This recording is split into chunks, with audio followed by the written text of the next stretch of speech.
Yeah, well, as you say, it is a 2018 film. Lady Gaga, Bradley Cooper, directed also by Bradley Cooper in his debut behind the camera. So Cooper's his follow-up as director is actually on the way, the Leonard Bernstein biopic, which he's also going to star in, and another kind of link to the Oscars, Carey Mulligan's going to be in that film as well. And I think it's on the way. I think it's going to be a Netflix original next year. That's going to be interesting. But this Star Is Born, it was eagerly, it was big addition to Netflix. First of all, one of the biggest additions, catalog additions so far this year.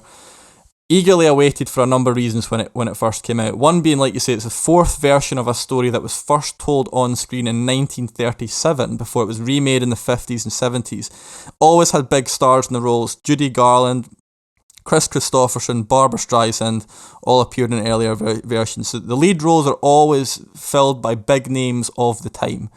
And of course this is no different. So the Star Being Born is Lady Gaga's Ali. She's a waitress who moonlights as a singer in a drag bar, and one night she's spotted by Cooper's Jackson Maine, who's a high-profile, hard-drinking, aging rock star.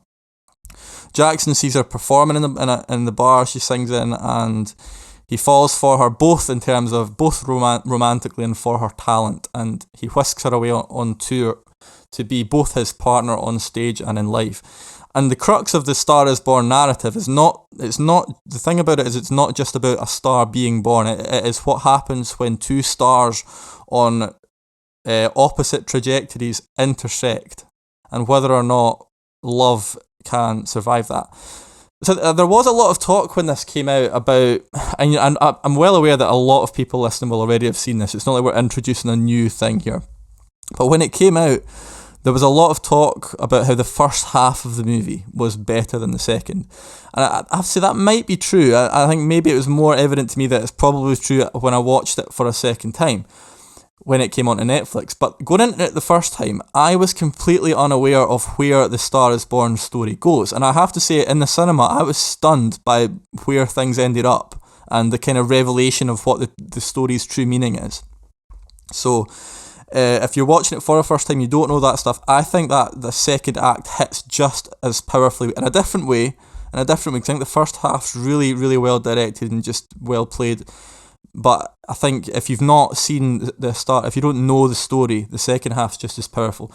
Both the central performances are very good. And it is true that Lady Gaga was impressive because we didn't know she could act. I mean, she's done acting stuff. But to carry a lead role like this, that was impressive. But in the case of Bradley Cooper, we didn't know whether he could, well, we know he can act.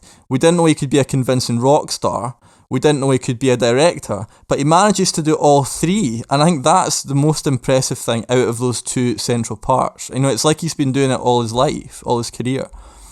And that directorial aspect is, I think, the thing that stands out about the movie, because it gets loads of different kinds of scenes right. There's the intimate stuff. There's the feel of being on stage. And I know what it feels like to play in a band on stage, and the first scene of the film, the first shots of the film are him or Jackson playing on stage, and it does feel like you're on stage.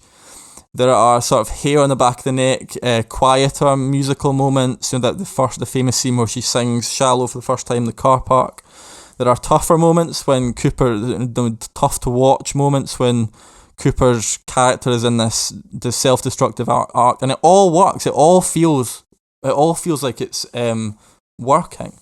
I think I have to say, on that second watch, I think it was more evident to me that once the star kind of has been born, once Ali has become the star that she becomes, once you're at that point, it kind of loses its momentum a little bit. But I still think the second act's good, and the two leads get the attention, but Sam Elliott I thought was superb as Jackson's brother in a role that it didn't get, as I say, the attention that the other two got, but he's got some of the movie's most important lines, and I think he's actually really important for understanding the Jackson character. And I think the idea that each generation has its own version of A Star Is Born, it's a story that gets made every, 30s, 20 years, 50s, 20 years, 70s, and then it was close to 50 years later when the next one got made.